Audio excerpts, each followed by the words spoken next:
Welcome back to the program. Let's go to line number 2. Bill, you're on the air. Good morning, Patty. How are you this morning? Not too bad at all. How about you? Very well. Thank you very much. Good man. I'd like to give you a shout-out, first of all, on your food fishery stance here. Great that these discussions are starting to happen, as all the issues that your callers are calling in about this morning. Great conversation, for sure. Appreciate it. So, I'd like to start off this morning on the Evrec proposal. So, give one more shout-out first to my friends at Protect NL. Just completed a rally for the Rock across Island. Lots of information shared with a lot of great people. I want to give them a shout-out. Great work. So now to the matter at hand for me here this morning.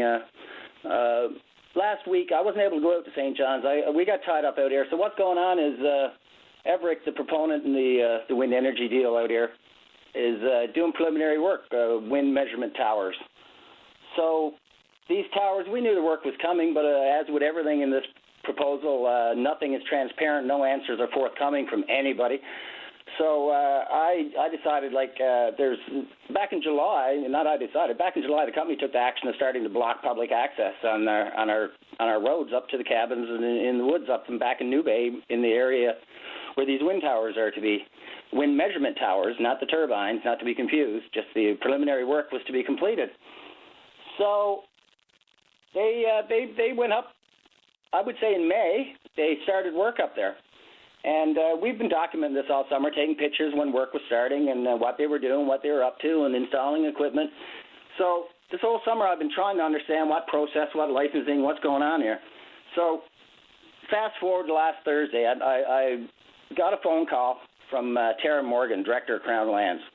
The most helpful civil servant I've spoke to since this whole journey began. Thank you very much, Tara, and your staff out in Corner Brook at Crown Lands.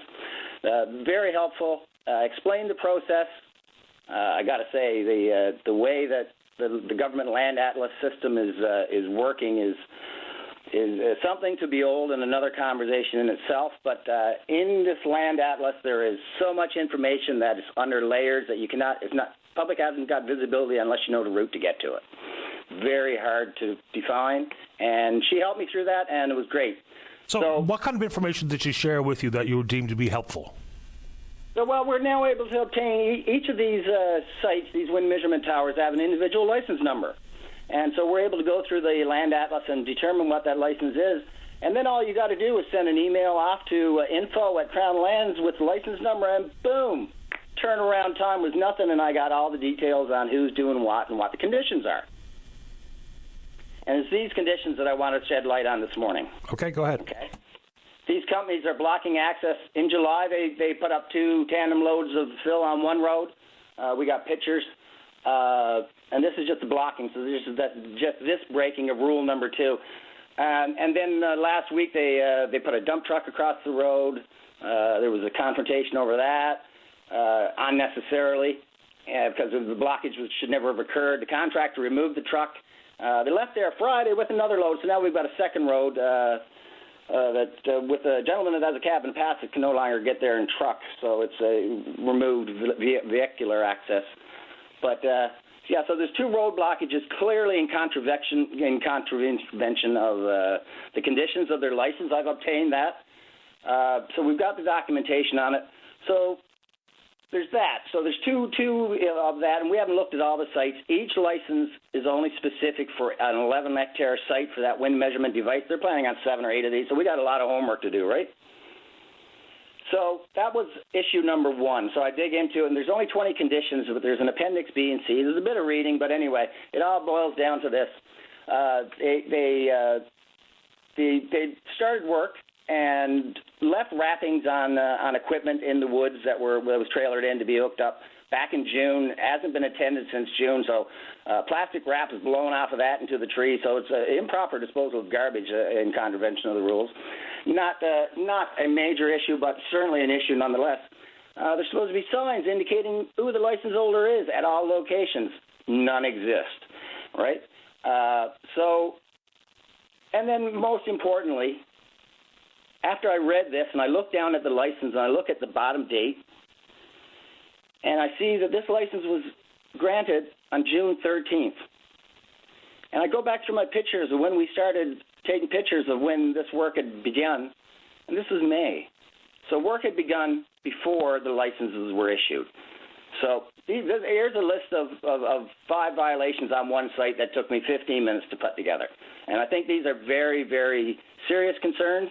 If any of us, being Newfoundlanders, was to go into the woods, take an excavator, start cutting down trees and clearing off lots, you know where our butts would be by now, in court, not under protection of a license. So, yeah, very, very concerning. So this morning I took the step, of course, Labor Day weekend. I'll back up to Friday. First, I contacted the company, a representative of the company in the town, to let them know what I'd learned and my concerns. No response from them over the weekend. Not unexpected because, again, no response has been forthcoming from them since the project started. So did you say you went to the proponent or the town with this? One and the same. In this case, it was the same. Our council has members that are partner. There's 3 of them that are directors of the Port Corporation, and the Port Corporation is a partner in the Evrec proposal. So council and the company are more or less one and the same in 3 cases. So I didn't want to bring that up this morning, but yeah, that structure is part of the Evrec proposal. Okay, there's, part of the proposals period will be access to port. So is that a matter of necessity, or do you think that the port was part of the creation of the business model proposal from Evrec in the first place? 100%. 100% is part of the proposal. It was a key factor in all the companies deciding to go on board. One other thing I'd like to bring out about Evrec to the public now in this conversation is that one of the other partners in this is marine contractors out on the West Coast, and they're the ones that are out here doing the work on behalf of Evrec here now and issuing contracts to, like, we've had well drilling going on right down Water Street in Botwood, pulling water out of the harbor and disposing it there again, getting to bedrock. So it was a pretty safe process, and I'm not sure any rules were broken, but I know water was drawn and discharged in a drilling operation right through the center of town where they're planning on putting their haul road and ammonia pipeline. So I haven't dug into that one yet. They're coming at us so fast that I can't get traction on one issue before the next issue has to be addressed, right? It's really crazy. So this morning, over the weekend, I reached out to Tony Wakeham and our MHA here, Pleeman Forsey, who is also the environmental and climate change critic. So I've reached out to them before, but this morning I got a great response and contacted by both of them. Pleeman gave me a call, and they're currently going to look into it and get back to me. So that's an optimistic response for sure. The first one I've gotten in, like I say, all this year for sure.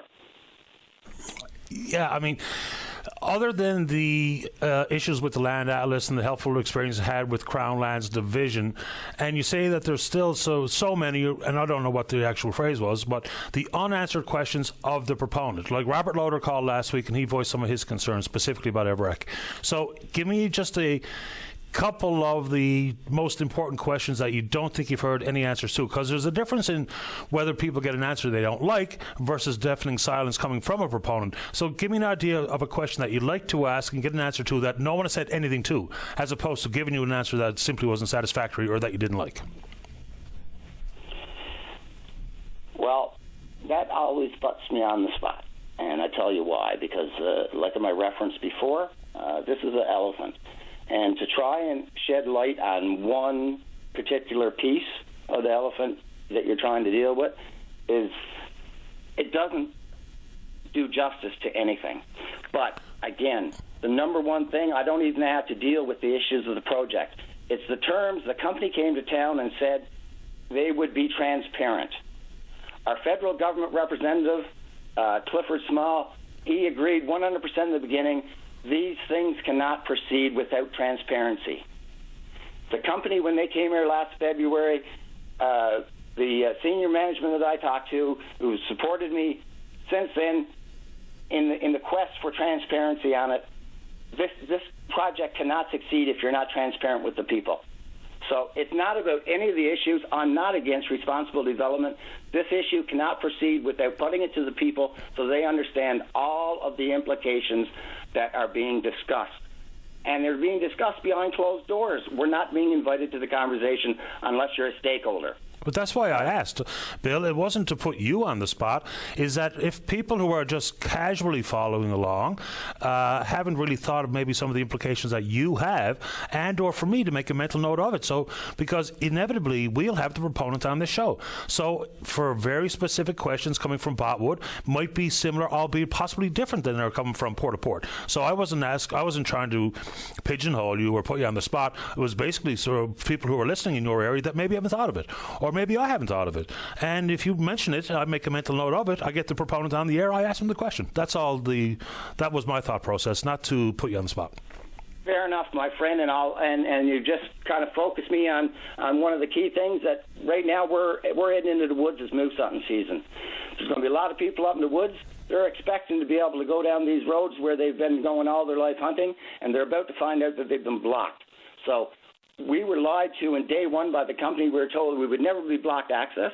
The government has supported that position by making sure that the license stated very clearly in both Appendix B and C that no public access shall be blocked, yet the company chose to do it. So if you want to highlight a concern for the people of central Newfoundland, and I would say many areas, because I've heard that these things are happening out on the East Coast projects very quickly as well. Out in Fairhaven, I think there's work going on right now. So, if you don't want to lose access, then you need to get information. You need to find out what's going on, and you need to speak to your MHAs, and we need to raise our voices together, because this is coming very, very fast down the road. Yeah, and I don't even know where they are in their environmental assessment, because for all intents and purposes, once you're released from that, it's game on. So not to say that's the end of the conversation, because it's not, but that is game on for the proponent. Then their next steps are really quite clear, and I think this is going to be trickier than people give it credit for.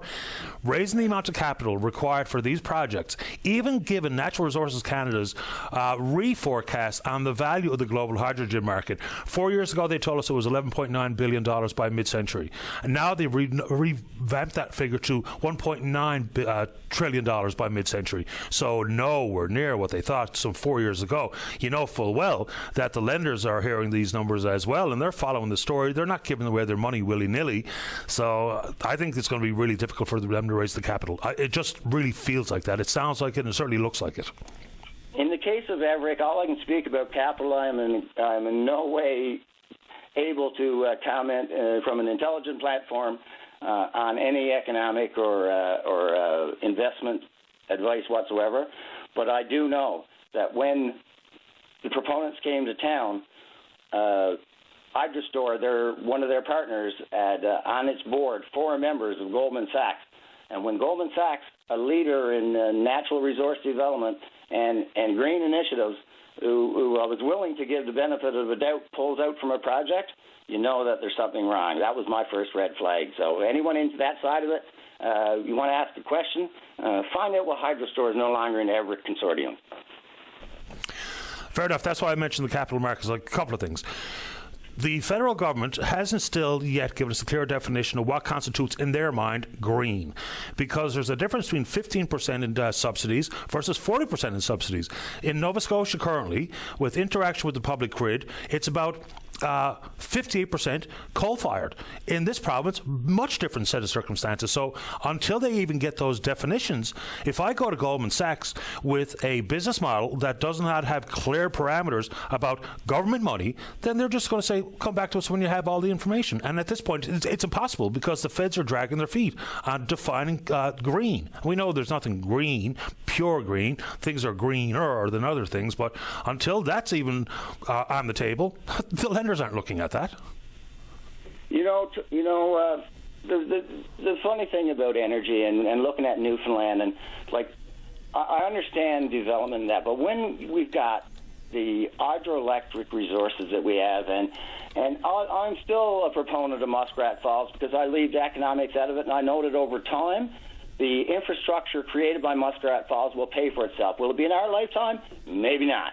But you know what? Churchill Falls is still running, and many that put that there are in the ground now. So we got to look down the road as well. And there will be good things, but no one will ever have that conversation now. It's not politically correct. That being said, our hydroelectric resources, and even our entry into the wind energy, can wind energy be developed responsibly? 100%. But the biggest sites in Canada right now are 350 megawatts. And so what do Newfoundland want to do? We're going to do the big thing, man. We're going to do 5 that are 10 times that, right? Like, the scale of it is just so mind-boggling that it's not believable for investors or the residents who take the time to look into this and say, a lot of people aren't jumping on this bandwagon to raise their voice in opposition because the majority believe that this will never happen anyway. Do you think that all 5 will come to pass? Not a chance. Maybe one. Mr. Risley might wiggle his way through. It depends on how good a deal he made up on the river. Well, World Energy GH2 is a big company. It's not just this project, right? So, and of course, he's got his own backing and some business successes that gives him an advantage over some of these newer entities. I mean, World Energy GH2 does huge business. They have a massive expansion going on right now in California regarding aviation fuels. So they're bigger than just the proposal on the Port-au-Port Peninsula. I got to get going, Bill, but I appreciate your time. Can I have one last point? Very quickly. If I can direct your viewers anywhere, there's a podcast on the go right now, circulating with Ravi Stood, the CEO of Evrec, the lead investor getter, and it's on Palisade Gold. And we shared it out from the team here, but we need to get it on the go again. It's an hour long, very dry, but in the last 10 minutes, the man sits there and talks about all of his gold mine interests and other interests that he has, and now when they asked him a question about his wind energy company, which is Abraxas Power, Evrec's, that's his baby. He's driving this bus. And when asked about that, he said, this is an industry that cannot exist without subsidies for the next 20 years. So they're coming here because the next thing in line for Evrec after they register their environmental assessment is go to the federal government to get their $100 and whatever $1 million line of credit. So that's when everything changes. Well, we know there's billions of dollars on the table. I mean, it's clear, and I speak to it here on the program. I appreciate it, Bill. I got to get going. Thank you very much for your time, Patty. Again, great stuff on the fishery, man, and keep at her. Appreciate your time. Thanks, Bill. Bye. All right, there you go. Very quickly, Churchill Falls, we were talking about end of life. Of course, 2041 is a key focus, but apparently going through a lifespan extension right now, currently replacing all 11 of the turbines, and the high voltage transmission lines are getting their 50-year rebuilds as well. Let's take a break. Don't go away.